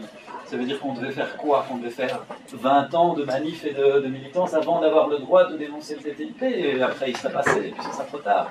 Donc jusqu'où l'état de nécessité est appliqué ou pas? Bon, en tout cas, c'est une bonne manière de ramener la politique dans le droit, et c'est de ça qu'on a besoin, de montrer qu'en réalité, très souvent, les décisions de justice, quand elles interviennent sur des sujets comme celle-là, c'est avant tout, enfin, c'est des décisions qui ont une forte nature politique. Si on sait ce qu'il trouve dans le texte de TTIP, c'est grâce à Wikileaks. Hein. Exactement. Parce que ça, c'est eux aussi. Mais il faut bien se réaliser que si jamais Assange arrive aux États-Unis, la loi, le Espionage Act et le Patriot Act lui défend de prendre une argumentation de défense pour dire oui, mais je voulais l'intérêt public, etc. Il lui est défendu même de s'exprimer. La seule chose, cette loi dit, vous avez divulgué des official secrets, des secrets officiels, donc vous devez plaider coupable ou non coupable sur le fait que, évidemment, parce que le fait, oui, j'ai publié des secrets, mais j'avais des raisons, il ne peut pas. Donc, ça, la loi prévoit cette situation. Et ça, c'est la raison, par exemple, pour Edward Snowden, parce qu'Edward Snowden n'est pas tout à fait... C'est un fonctionnaire qui, dans le contexte de son... Parce qu'il faut faire la distinction entre des fonctionnaires ou des gens qui, dans le contexte de leur travail, découvrent des choses et veulent les dénoncer, ce qui est différent. Assange n'était pas employé par l'armée américaine ou quoi. C'était un journaliste. Vous voyez la différence? Et parce que les lanceurs d'alerte, là, dans le contexte européen, il s'agit toujours, par exemple, de quelqu'un qui travaille dans une banque, comme les cas des deux types au Luxembourg, et qui ont découvert des choses et qui veulent les publier, qui seront punis parce qu'ils ont brisé leur Remarquez qu'Antoine Deltour et son collègue, ils ont quand même été poursuivis, condamnés, et de nouveau, même si la Cour européenne des droits de l'homme devait un jour le sanctionner, ce serait 10 ans plus tard et de manière très ineffective. Quoi. Donc le droit, c'est bien joli, de nouveau ici, ça présente pas une vraie solution. Mais les gens qui développent toute cette stratégie contre Assange, ils ont dans leur scénario aussi la possibilité que dans 25 ans, 30 ans, on va donner Assange raison. Mais il dit entre-temps, on l'a mis en prison pendant 30 ans. Et deuxièmement, des dizaines, des centaines de journalistes se sont c'est parce que ça fait aussi... Il ne faut pas oublier qu'il ne s'agit pas seulement d'Assange ici, là-dedans. Il s'agit de bien impressionner tous les journalistes qui étaient prêts à divulguer des secrets. Et attention, vous voyez ce qu'on fait avec lui. Sans compter la technique qui consiste à salir. De nouveau, vous vous souvenez peut-être de l'affaire des visas syriens. Au début, on parle de victimes ou de gens qui sont admirables, et puis, à un moment, même si c'est complètement faux, et s'ils s'en foutent d'ailleurs que ce soit faux, vous entendrez que c'est des musulmans très radicaux, au contraire que c'est des soutiens de Bachar el-Assad, et ils s'en foutent. On sait, on pourrait même le quantifier en nombre de jours, ça va être environ 5 jours après, parce qu'au début, il y a une espèce de... L'élan est trop fort, donc il n'y a rien, et puis quelques temps après, vous verrez des journalistes. Voilà, si c'est la NVA que vous avez embêté, ça viendra du côté de Monkey Truc là. Et alors ils ont leurs 2-3 journalistes de confiance qui vont balancer un truc faux. Et le lendemain, un autre truc faux différent. Ah, on l'a vu près d'une photo de Bachar el-Assad, donc ça doit être un soutien de Bachar el-Assad. Ah, mais il est dans une région musulmane, donc ça doit être un extrémiste musulman. Ils vont balancer ça à foison. Et ensuite, vous retrouverez ça dans tous les commentaires, en dessous des articles de presse. Et ils auront créé cette espèce de truc où les gens finalement ne savent plus bien à quoi penser. Même chose avec dans l'affaire de la petite Maouda, on commence, on peut en attirer sur une gamine, bon ça va être difficile à justifier, au début ils se taisent un peu, ou ils font semblant, et puis au bout d'un moment ça devient, oui bah, en fait les parents ont presque jeté sur la balle, et vous aurez toujours ça, salir dans toutes les affaires importantes, médiatiques qui touchaient le public que j'ai vu, c'est aussi la faute à mon avis d'une gauche qui est tout le temps dans l'émotion et la pleurniche, qui ne trouve pas un moyen de fonder sa légitimité sur autre chose que la victimisation, c'est un autre débat, mais c'est une technique, la technique par laquelle l'establishment va accuser ça va par commencer par faire « Oh oui, on est vraiment très ému et tout ça », et au bout de 5-6 jours, vont commencer à sortir des saloperies. Et je me suis dit, bah tiens, quelque part, oui, quand on voit la situation dans Assange, on commence par le salir à fond. Pour la petite histoire, tout ça c'est tombé, hein, donc dorénavant, ils s'abritent même plus derrière ça. Mais c'est pas du tout étonnant qu'à un moment on ait tenté de le salir, ça fait vraiment partie d'une dynamique qu'on doit apprendre à reconnaître et qui revient à chaque fois avec la presse. Et l'establishment. C'est une façon non de convaincre, mais de semer des doutes pour que le public se désintéresse. Oui. C'est pas d'une façon de dire oui, mais nous on a raison dans l'autre sens. C'est de dire oui, mais on dit ça, je m'en fous. C'est ça qu'on veut. C'est ça que le nous désintérêt. C'est ça que nous on rencontre justement quand on doit discuter avec des personnes. Il y a des personnes qui sont très ouvertes, mais il y a des personnes effectivement qui ont été très influencées par tout ce qu'on a dit sur Assange pour le salir, pour en faire une personne, un être pas très agréable, etc. Tout ce qui a été fait pendant longtemps et encore particulièrement après l'accession de Lénine Moreno. On a dit qu'il avait fait des choses incroyables à l'ambassade d'Équateur. Et toutes ces choses, le public les a entendues. Et nous, on doit déconstruire tout ça. Et parfois, les gens ne sont pas intéressés parce qu'ils se disent « mais c'est pas quelqu'un d'important, c'est pas quelqu'un d'intéressant ». Et il faut arriver à leur faire comprendre que si c'est quelqu'un, c'est au-delà même de la personne, d'abord, on ne va pas discuter de ça, on va discuter au-delà de la personne, c'est un journaliste, c'est pour ça qu'on l'attaque. C'est pas parce qu'il a fait des choses pas bien avec son chat ou quelque chose comme ça. On l'attaque parce que il est un journaliste et qu'il a dénoncé des choses et qu'il vous a informé de choses que vous n'auriez pas dû savoir. Et c'est pour ça que nous, on doit le défendre. Mais c'est vrai que c'est tout un discours à déconstruire. Et bon, c'est pour ça que je pense qu'on a notre place sur la place de la Monnaie et que ce serait bien qu'il y ait beaucoup de gens qui le fassent. Alors maintenant, justement, j'en profite juste pour dire que nous, on est le comité Belgium, mais il existe beaucoup de comités. Il existe notamment un comité en Allemagne, évidemment un comité en Angleterre, en Grande-Bretagne, qui existe depuis beaucoup plus longtemps, qui militait déjà devant l'ambassade d'Équateur depuis très longtemps. Il existe des comités aux États-Unis. Il existe des comités en Australie, en Nouvelle-Zélande. Et parfois, on essaye de faire des actions ensemble. On n'est pas encore très, très organisé. On y est arrivé, je crois, une fois, à son anniversaire, le 3 juillet. On a fait dans tous les pays une action ensemble. Mais je pense que c'est important de souligner qu'il y a beaucoup de comités qui se font et il faut les soutenir. Je propose qu'on ouvre le débat à la salle. Là.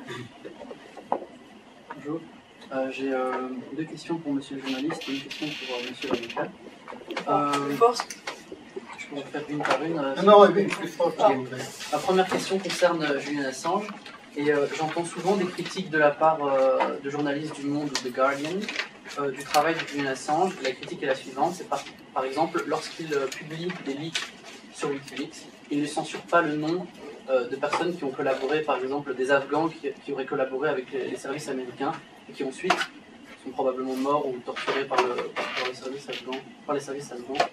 Ma question est, qu'est-ce que vous répondez à cette question-là? Ma réponse est toujours la même. Tout d'abord, les rapports du CIA et du FBI, donc FBI, la police interne de sécurité et CIA externe, dans leur rapport, jusque l'année passée, disent explicitement que jusqu'à maintenant, il y a eu 0 victime causée par les révélations de Wikileaks.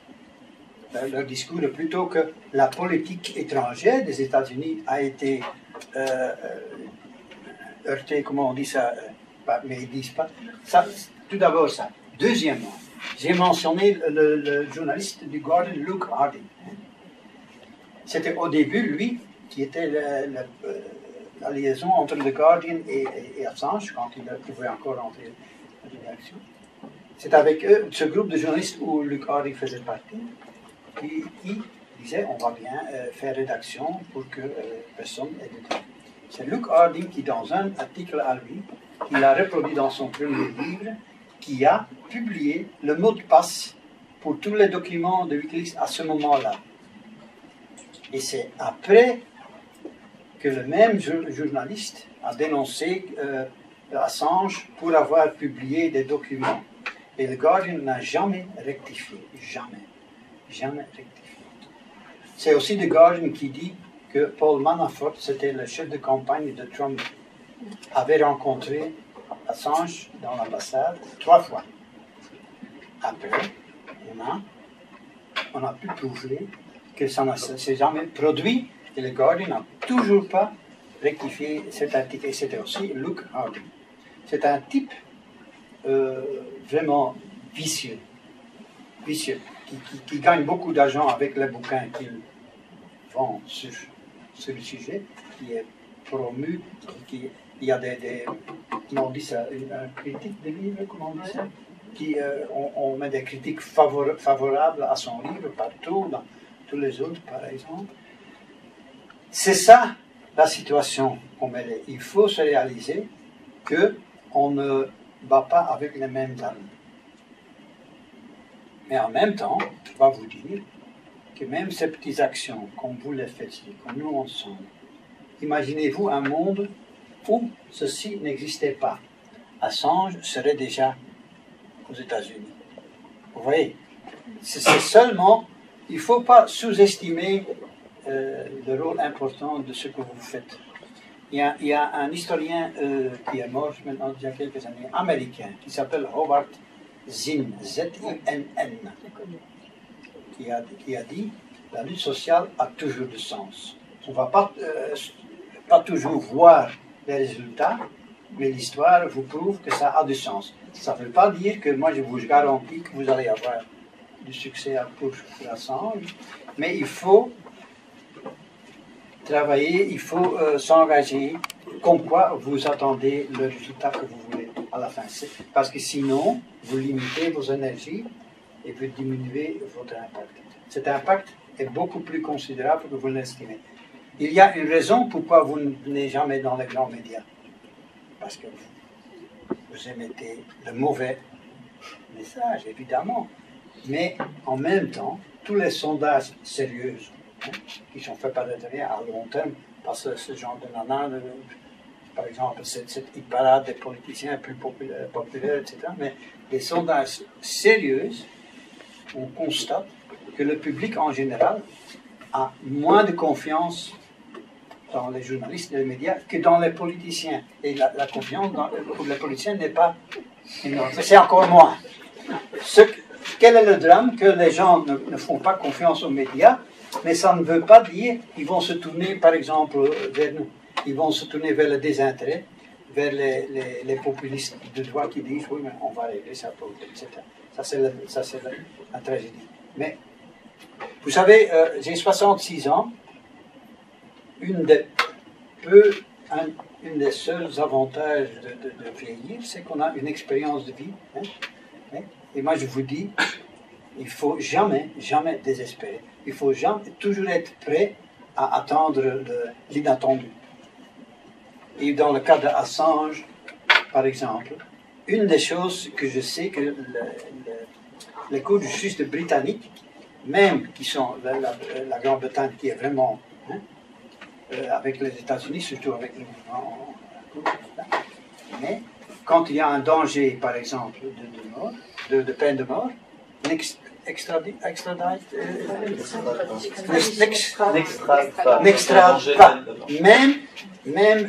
même des gens de terroristes. Deuxièmement, le fait que, comme je vous ai dit, l'Espionnage Act vous défend, enfin, on dit ça comme ça, vous défend de vous défendre. Vous voyez ce que je veux dire? Vous interdit de vous défendre avec des arguments pourquoi vous avez brisé des secrets, peut être jugé par la Cour constitutionnelle, ça ne s'appelle pas comme ça en Angleterre, pour dire oui, mais on estime qu'on ne peut pas extrader cette personne parce qu'on considère ce système juridique à non, je ne sais pas la terminologie exacte, non correspondante à l'état de droit selon les normes internationales, etc. etc.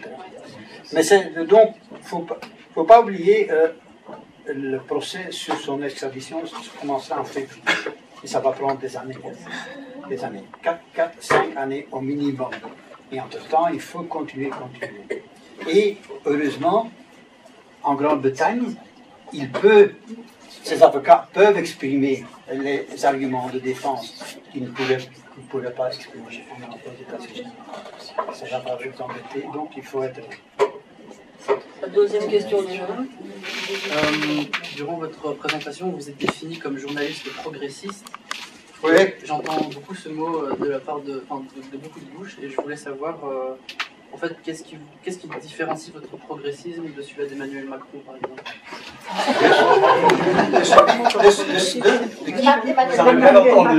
Tout d'abord, M. Macron n'est pas un journaliste, mais je vous comprends. Hein. Une des premières, moi et mon copain Thomas, on a écrit beaucoup, par exemple, sur les Gilets jaunes et sur les élections de Hollande et après de Macron.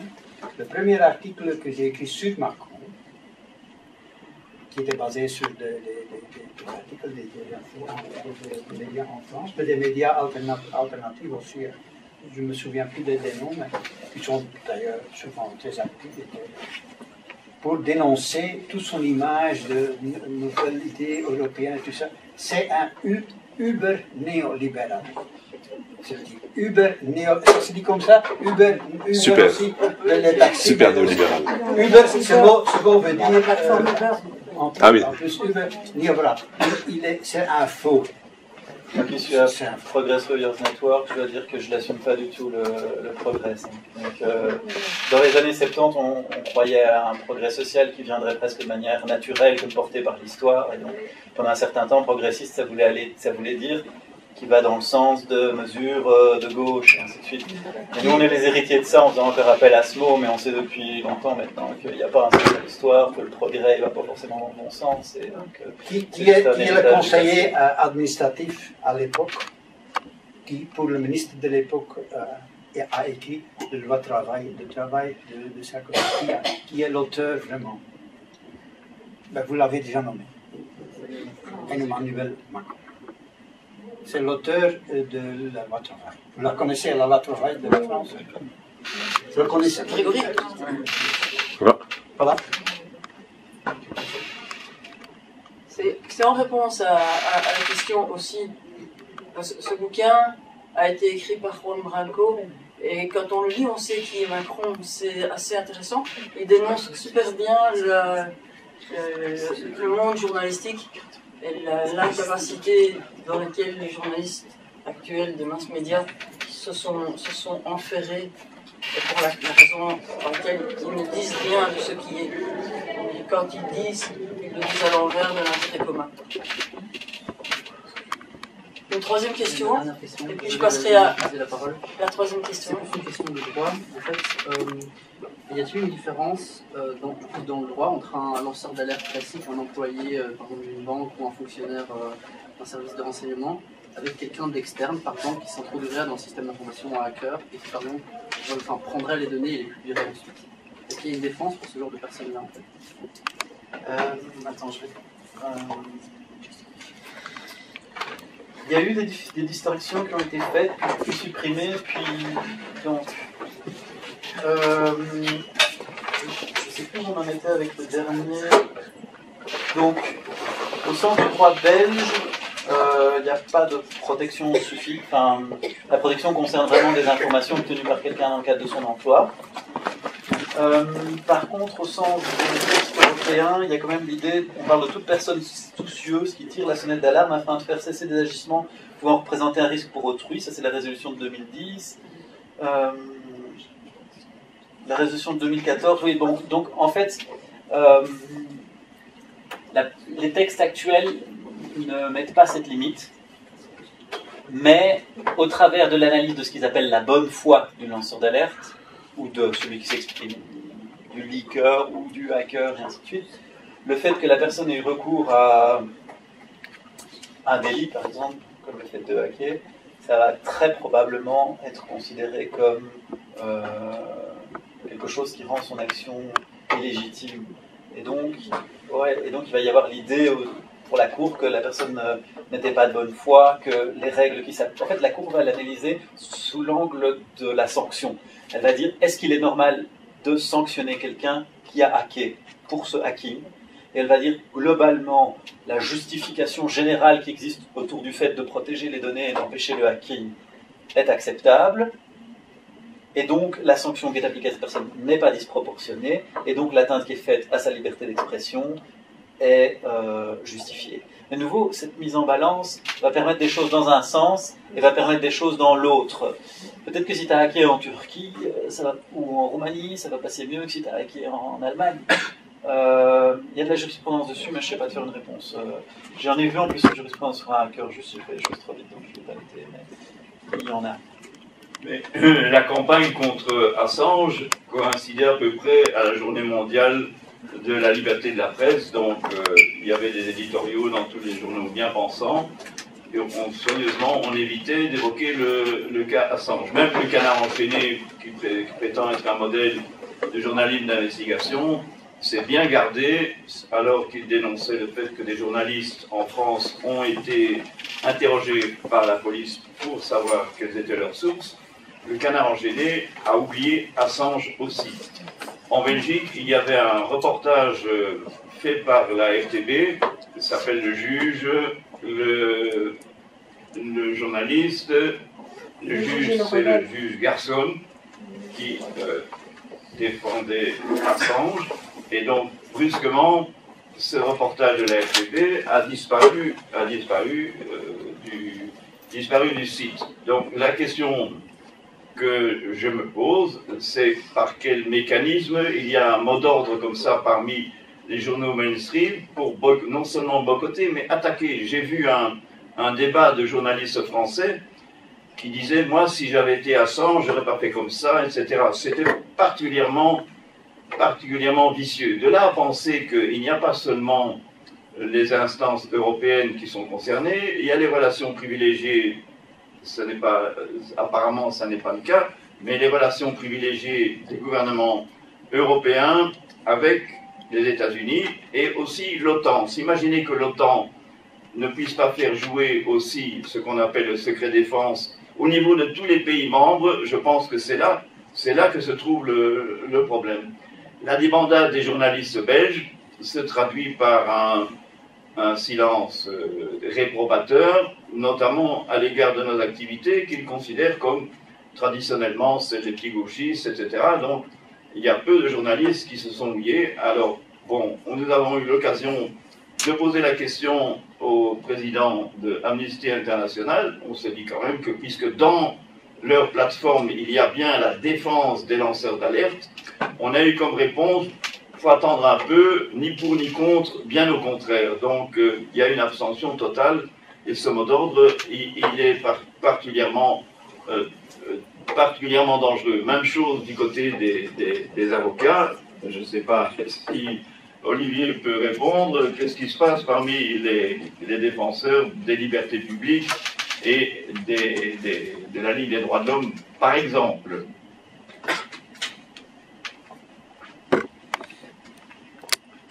Je te pose la question. Ouais, je sais pas, il n'y a pas un gars en noir qui vient dire aux gens qu'ils ne peuvent pas parler, mais par contre, il y a un système, enfin, il y a des institutions qui font que, pour des raisons parfois très différentes, si tu veux, sur une histoire de pédophilie à Forêt, tu vas avoir, dans une école un peu grave, où en plus la commune a couvert, tu vas avoir la RTBF, parce que comme le bourgmestre il est PS, tu vas avoir la RTBF qui va dire « Ah non, on n'en parle pas, c'est notre déontologie, on n'est pas suffisamment sûr, attendons que la justice se prononce, tous ces trucs prêts à penser, si on attend que la justice se prononce pour se décider sur quoi que ce soit, on va mourir sur place, quoi. » Mais donc, on va avoir la RTBF qui va ne pas en parler du tout, puis on va avoir par contre la DH et RTL qui vont en parler beaucoup, mais sous l'angle le plus crasse et le plus dégueu, qui fait que finalement, n'importe qui a un peu envie d'élever le débat va se désintéresser du sujet parce qu'il ne va pas le voir comme sérieux, il ne va pas voir la dimension institutionnelle et le fait que la commune de Forêt ait pu peut-être depuis 2011 cacher des agissements pédophiles,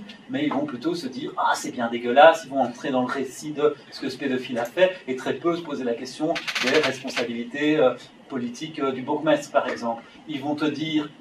Et alors après, tu vas avoir, par exemple, la Libre, qui va faire du meilleur travail, qui va proposer un article, mais ce sera un article réservé aux abonnés. Alors qu'est-ce qui fait que ça passe dans le réservé aux abonnés? Ça, à mon avis, il y a des trucs qui se passent à la rédaction. Et les trucs qui se passent à la rédaction sont liés au fait que la Libre est liée à la DH, et qu'à la DH, il y a des types qui sont bien contents que le bourgmestre de Forêt les appelle en premier chaque fois qu'il a une info à leur faire sortir. Je parle pas de l'actuel, je parle du précédent. Et du coup, ceux-là vont aller dans l'article de la personne de la Ligue, parfois modifier un truc avant que ce soit publié encore, ou vont exiger que ce soit mis en réservé aux abonnés, ce qui va faire toute une différence. Et après, quand on dira à la Ligue, vous en parlez pas, ils diront si, on a fait un très long article dessus, sauf qu'il était réservé aux abonnés, donc il a été 10 fois moins lu, et 10 fois moins participé de la discussion dans l'espace public. Parfois, sur la Sabena, par exemple, tu vas avoir des censures. Ça va être des censures parce qu'ils ont peur d'être poursuivis par AXA Luxembourg. Putain, je suis en train de lâcher. Je ne sais pas si c'est diffusé après. Ils vont être peur d'être poursuivis par AXA Luxembourg, parce qu'AXA Luxembourg, même s'ils gagnent contre AXA Luxembourg pendant 10 ans, ils vont passer je ne sais pas combien de temps en procédure, et ils pourraient même perdre, parce qu'avec les jeux, on ne sait jamais. Et donc, dire qu'AXA Luxembourg, c'est la multinationale du blanchiment, eh ben... ça leur fait trop peur, ils vont pas oser. Puis dans d'autres cas, en fait, sur Sabena, il y a aussi tellement d'hommes politiques qui sont mouillés, que là, il va y avoir aussi des instructions au niveau de la RTBF. Non, le débat, vous le faites seulement avec des représentants des partis politiques traditionnels qui sont tous suffisamment mouillés pour qu'il n'y en ait aucun qui l'ouvre. Le problème, c'est qu'il n'y a pas une explication avec le temps qui t'envoie des hommes en noir. Ça, ce serait trop simple. Et à la limite, ça nous offrirait au moins un ennemi à combattre.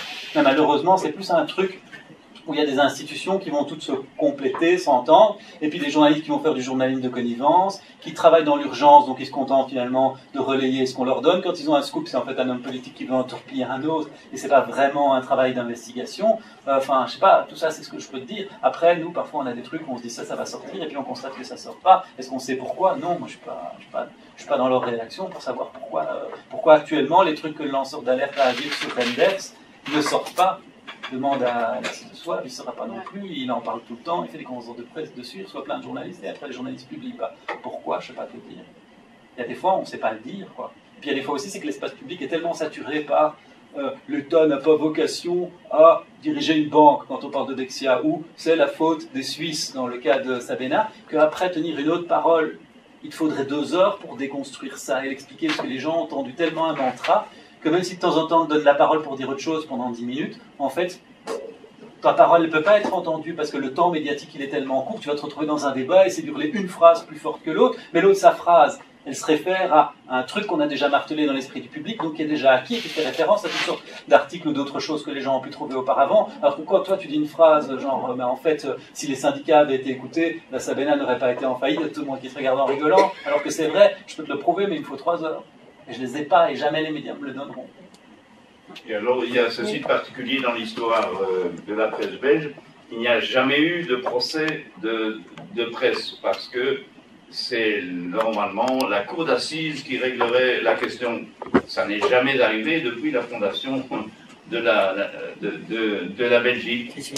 ici. Mais avant la Première Guerre mondiale. Maintenant, sceptique. Sur la. Oui. À propos de la Ligue des droits humains, simplement, c'est vrai que moi, je n'avais pas vraiment vu leur position, mais j'ai écrit pour savoir s'ils accepteraient de prendre la parole aux deux directeurs. Il y a un directeur et une directrice, Pierre-Arnaud Perouti et Olivia Venet. Et dès le lendemain, j'avais la réponse, oui, oui, bien sûr, on va venir et on va prendre la parole en défense d'Assange le 11 octobre. Donc j'ai trouvé ça comme vraiment un très bon signe. Et j'ai vu Olivia Venet par hasard 2 jours après, et elle m'a dit, oui, on était vraiment... Moi j'avais envie d'y aller, mais je ne savais pas, donc c'est lui qui est... C'est l'autre, Pierre-Arnaud Perouti, qui va y aller. Et ils avaient l'air vraiment de tenir de soutenir, de tenir à cœur cette cause. Donc, alors la deuxième chose que je voulais dire, c'est juste par rapport à apparaître sur les sites payants ou pas payants. Nous, on a fait une carte blanche, et la carte blanche devait paraître à un moment précis. Je n'avais aucune réponse. J'ai eu par hasard l'adresse d'un journaliste, on m'a dit, lui, il va peut-être t'aider. Et effectivement, ce journaliste m'a aidé beaucoup. Il m'a dit, non, ta carte blanche, elle est dans un forum, elle va mettre 10 jours à paraître. J'ai dit, il faut qu'elle paraisse à telle date. C'était pour une audience d'Assange en Grande-Bretagne. Et il a fait tout. Il m'a dit, je vais faire tout pour qu'elle paraisse en site clair. Et il a réussi. Mais si je n'avais pas eu l'aide de cette personne-là, la carte blanche n'aurait probablement jamais paru. Vladimir ? Je voudrais ajouter une petite réflexion à ce qui a été dit. Je suis d'accord avec Marie-France. Au-delà des cas humains de Julian Assange, il y a la liberté de presse qui est menacée. Je pense qu'il y a quelque chose de bien plus grave qui s'annonce, et que c'est le projet d'une nouvelle civilisation qui est en train d'être préparée. Nous sommes devant les prémices, l'avant-propos de cette nouvelle civilisation, qui va consister en un système militaire contrôlé par le Pentagone américain, parce que n'oublions pas que le Pentagone est directement actif dans la poursuite contre Assange, qui va s'occuper de gérer tout ce qui est l'information à niveau planétaire, c'est que nous avons les droits de savoir, et surtout, c'est que nous n'avons pas les droits de savoir. Et tout ça, c'est quelque chose qui, pour moi, doit nous pousser à avoir un comportement qui ne se limite pas à l'aspect très important de la situation humaine d'Assange, des problèmes très graves de la liberté de presse, etc. Mais surtout, que nous entrons, et je m'excuse de mots, je vois que ce n'est pas excessif, c'est une civilisation néofasciste, pas tellement fondée sur la question, à l'époque de Mussolini, où c'était quelques généraux, avec une spectacularité particulièrement théâtrale. Non, maintenant, la phrase d'Eisenhower, et je finis là, quand il quittait le gouvernement, certains se souviennent sûrement, ceux qui sont de ma génération, il disait, faisons attention, parce que nous entrons dans une période où la société américaine va être dirigée par ce qu'il avait baptisé comme la phrase « les complexes militaro-industriels ». Je crois que cette phrase va être légèrement modifiée, et c'est très grave. Ce n'est pas les complexes militaro-industriels maintenant, c'est les complexes militaro-médiatiques. Tout d'abord parce qu'aux États-Unis, c'est connu, l'aspect industriel est en déclin vraiment très fort depuis déjà quelques décennies, mais surtout que ce sont les médias, la capacité de communication, la capacité de façonner l'opinion du monde, surtout la jeunesse du planète, qui va servir pour cette nouvelle civilisation néofasciste qui est derrière ces commencements symboliques, tellement symboliques, du procès contre Julian Assange. Voilà ce que je voulais dire. Je vais être bref, mes questions sont précises. J'en ai deux, une pour le journaliste en tant que journaliste, une pour l'avocat en tant qu'avocat. Madame m'excusera, mais je l'ai déjà sollicité. Monsieur, et vous l'avez dit vous-même, hein. Moi je suis un peu naïf. J'imagine que pour défendre une cause ou quelqu'un, il faut être le plus nombreux possible. Toucher tous les milieux. Et vous savez bien qu'en milieu populaire, il y a des préjugés négatifs sur certaines professions, je dirais. Journalistes, flics, avocats, politiques, vous êtes tous dans le même sac. Moi, je travaille en milieu populaire, donc je vois ça. Et moi, ce que je questionne pas le statut d'Assange en tant que journaliste. Soit, disons que c'est un journaliste, mais d'un point de vue de communication, de conscientisation des masses sur cette question. Je voulais vous poser juste une question. Il n'y a pas besoin de développer pendant 10 minutes. En tant que journaliste, vous seriez à la place d'Assange. Vous préfériez qu'on vous défende en tant que journaliste ou en tant que lanceur d'alerte? Parce que ça touche plus de monde et plus de monde comprend et ils sont moins dans les préjugés. Ah, monsieur, en tant qu'avocat, hein, disons. Ma question est que c'est vrai qu'il y a une stratégie, on veut la peau d'Assange, je veux dire, et effectivement, le salir est une stratégie. Mais la Grande-Bretagne aussi est un pays démocratique et elle est au-delà du fait d'arrêter quelqu'un juste pour la liberté d'expression ou à cause de son expression. Il y a le mandat d'arrêt formulé sur un dossier de droit commun. Et je voulais savoir un petit peu où en est l'instruction de cette affaire-là. Je veux dire, comme on dirait que fait la police, mais que font les avocats, je veux dire, dans cette affaire-là. Parce que ça, au moins, je veux dire, il y a moyen après de jouer le coup des grands principes de la liberté d'expression, quoi. Mais si ça existe toujours, ben ça existe toujours, quoi. Et ouais, enfin, moi, je ne suis pas dans le secret des dieux ou dans... J'ai pas accès au dossier, comme diraient les avocats. Et donc, voilà.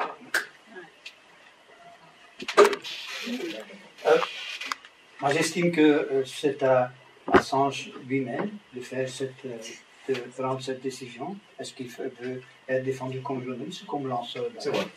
Selon moi, tout d'abord, l'un n'exclut pas l'autre.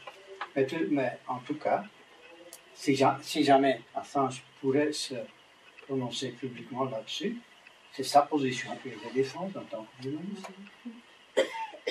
C'est pas à moi de juger là-dedans. Évidemment, dans la stratégie qu'on a pour le moment, un des arguments est de défendre que le travail qu'il fait, c'est du journalisme. Mais si jamais Assange ou ses avocats disent qu'on veut faire autrement, on va... Non, ok, c'est juste que moi, je n'avais pas l'information qu'Assange s'est exprimé là-dessus, qu'il voulait être défendu en tant que journaliste.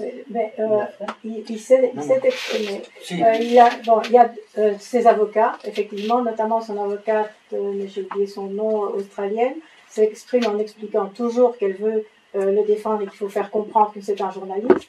Et lui-même, bon, c'est pas, je vais dire, c'est pas exprimé publiquement vraiment, mais dans une rencontre qu'il a eue avec John Pilger, un tout petit peu avant une action qui avait lieu en Angleterre devant le ministère de l'Intérieur, enfin, l'équivalent du ministère de l'Intérieur, John Pilger l'a rencontré et il lui a dit « Qu'est-ce que tu veux que je dise aux personnes qui seront venues écouter le meeting ?» Et il a répondu « Dis-leur bien qu'il ne s'agit pas seulement de moi, mais qu'il s'agit de nous tous, de nous les journalistes. C'est nous qui sommes dans la... » Et donc, je ne connais plus la phrase exacte, mais bien dans cette phrase-là, on sent qu'il se met parmi les journalistes et dit « C'est les journalistes qui sont en danger. » Voilà. Et donc, moi, ce que j'ai lu sur la question, c'est donc que...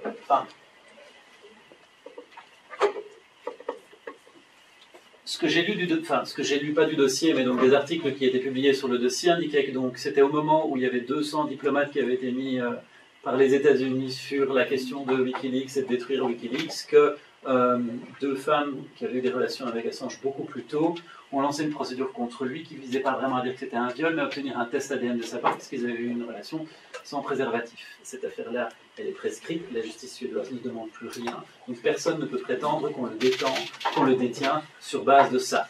Par ailleurs, je pense qu'on doit être capable de se blinder contre ça, sinon à chaque grand cas, le temps qu'on prenne le temps d'aller dans les tréfonds du dossier, on sera désorienté. Moi je le dis, ils salissent à chaque fois, ça fait partie de la tactique.